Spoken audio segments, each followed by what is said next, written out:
Kabar kembali terdengar dari KPK, tapi kali ini bukan tindak penegakan ataupun juga penindakan terhadap korupsi yang terjadi di tanah air, tapi mengenai internal mereka ada struktur baru, ditambahkan 19 posisi, 19 jabatan, dan dihapuskan 3 jabatan sebelumnya. Untuk bisa menyoroti hal ini, untuk bisa melihat cukup efektifkah upaya dari KPK ini dan strategi ataupun pendekatan apa sebenarnya yang digunakan oleh KPK untuk memberantas tindak korupsi di Indonesia. Kami akan bawa Anda untuk berdiskusi dengan rekan-rekan ataupun juga para narasumber yang sudah bergabung bersama saya di sini. Ada Mas Kurnia Ramadana yang juga merupakan peneliti ICW. Assalamualaikum warahmatullahi wabarakatuh. Selamat malam, Mbak. Malam. Sehat, Mas? Alhamdulillah sehat. Alhamdulillah sehat. Baik, selain bersama Mas Kurnia yang ada di studio, di luar juga sudah bergabung dengan kita untuk bisa memberikan pandangannya. Yang pertama ada Pak Trimedia Panjaitan dari Komisi 3 DPR. Selamat malam, Pak Trimedia.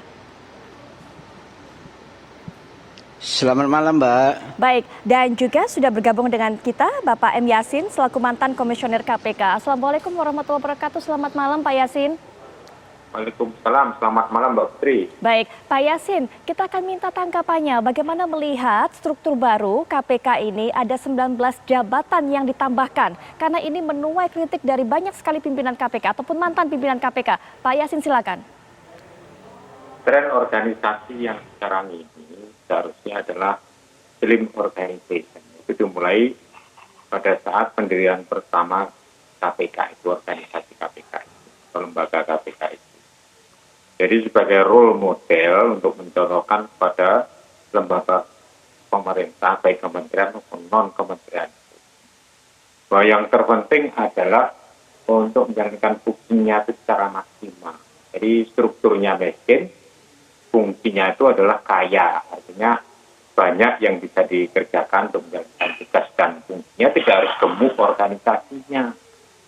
Nah ini kalau gemuk organisasinya menambah jabatan ini berarti bertentangan pada prinsip awal pendirian lembaga KPK itu, Mbak Putri. Baik. Nah mestinya yang sekarang itu ditingkatkan kinerjanya, bukan kok fokusnya ke yang lain yang akan menambah gemuknya organisasi. Prosedur penanganan kasus juga semakin lama dengan adanya Dewas. Dengan Dewas itu aja sebenarnya sudah strukturnya menjadi ruwet. Artinya itu menjadi complicated, menjadi tidak simpel, menjadi tidak cepat. Nah, padahal pemberantasan korupsi itu dibutuhkan kecepatan penanganannya. Tidak ukurannya tidak jam, tapi juga menit dan detik bahkan itu. Jikalau kita melakukan katakanlah tindakan operasi tangkap tangan itu. Kalau harus minta izin kepada satu unit tertentu yang ada di lembaga itu yang sebelumnya tidak ada, nah itu menjadi panjang. Apalagi sekarang ditambah dengan adanya kedeputian baru menggantikan pengawas internal. Nah ini kan juga tidak pas juga. Setiap lembaga apapun juga itu ada unit pengawas internal dipimpin oleh kedeputian kalau di KPK. Nah Dewas kan sudah pengawas internal. Ya Dewas itu kan hanya 5 orang. Kalau pengawas internal itu kedeputian kan strukturnya banyak. Itu yang mengawasi, yaitu kinerja internal di organisasi itu dan juga penegakan integritas dan akuntabilitas di dalamnya. Sekarang malah dihilangkan. Baik. Kontroversialnya menjadi lebih panjang. Tidak hanya sekedar gemuk, tapi pengawas internalnya menjadi tidak ada. Padahal apa pegawai itu selamanya bersih. Nah, kan tidak mungkin. Nah, pengawas internal juga pernah menangani kasus-kasus yang ditimbulkan, misalnya saja masalah etik atau masalah pelanggaran hukum yang dilakukan oleh internal KPK. Pengawas internal yang pertama maju. Karena ada SDM-nya di situ banyak yang punya fungsi, yaitu whistleblowing system, yaitu memproses etik dan memproses pengajuan proses hukum yang dimulai dari pemeriksaan oleh pengawas internal, gitu Mbak Putri. Baik Pak Yasin, kita tahan dulu di situ. Kita minta tanggapan dari Pak Trimedia. Tadi apa diungkapkan oleh Pak Yasin, Pak Trimedia, bahwa memang ini kontroversial, bukan hanya sekedar gemuk, tapi juga kemana pengawasan internal. Seharusnya padahal KPK itu strukturnya miskin, tapi fungsinya kaya. Dan apa yang kita lihat struktur baru pada saat ini bertentangan dengan prinsip awal pendirian KPK. Pak Trimedia.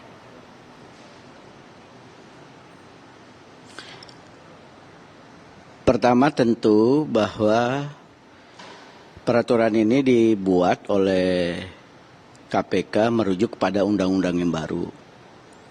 Nah, yang kedua, memang sikap skeptis masyarakat terhadap dan pesimistis masyarakat terhadap institusi KPK kan sudah dimulai sejak revisi Undang-Undang KPK. Ya. Nah, yang ketiga, saya kira apa yang disampaikan oleh Pak Yasin itu kita tunggu aja nanti dalam perjalanannya. Apakah KPK yang dianggap gemuk ini menjadikan KPK agak lamban jalannya atau terseok-seok. Nah, kalau saya lihat apa yang sudah dilakukan, tentu aturan itu dibuat berharap bahwa KPK ini lebih baik lagi nanti dalam proses perjalanan kasusnya. Dan selama ini kan kita lihat beberapa kasus-kasus yang lama kan pelan-pelan juga diungkap, Pak Yasin ya. Beberapa bupati yang terlibat dalam kaitan penggunaan APBN kemarin itu satu persatu juga sudah diungkap. Yang kurang juga sebagaimana yang sering disampaikan oleh masyarakat, kawan-kawan LSM dan PES, kan mungkin juga OTT-nya yang kurang dibanding KPK pada saat periode yang lalu. Tapi kalau kami melihat di Komisi 3, secara kinerja tidak terlalu buruk kinerja KPK yang ada sekarang. Baik. Seperti itu, Mbak. Menurut Komisi 3 DPR sendiri, kalau melihat dari wajah baru ataupun struktur baru dari KPK ini arahnya kemana? Menurut teman-teman DPR, Pak Trimedia, apakah memang pencegahan ataukah penindakan yang lebih difokuskan? Karena memang dari semua Pak Firly dan kawan-kawan pada saat kita lakukan fit and proper, happy-nya adalah happy pencegahan. Karena kan menurut kami korupsi itu kan bukan hanya sekedar menangkap orang, memenjarakan orang, tapi bagaimana kita menyelamatkan keuangan negara. Betul seperti yang disinyalir oleh juri bicara KPK, di bidang kehutanan sekarang ini triliunan negara dirugikan, sekitar 2-3 triliun setahun dirugikan. Nah, itu juga yang harus diusut oleh KPK. Apalagi dengan ada undang-undang Omnibus Law ini, semuanya kewenangan tersentralisis di Jakarta Pusat, menurut kami itu lebih menggampangkan KPK dalam melakukan koordinasi. Yang paling penting menurut saya, KPK sekarang ini lebih efektif di daerah-daerah. Ya, kita tahu Pak Yasin sekarang ini pas pilkada ini menjelang pilkada 9 Desember, saya kira semua orang tahu bahwa tidak murah sekarang menjadi bupati. Itu puluhan miliar.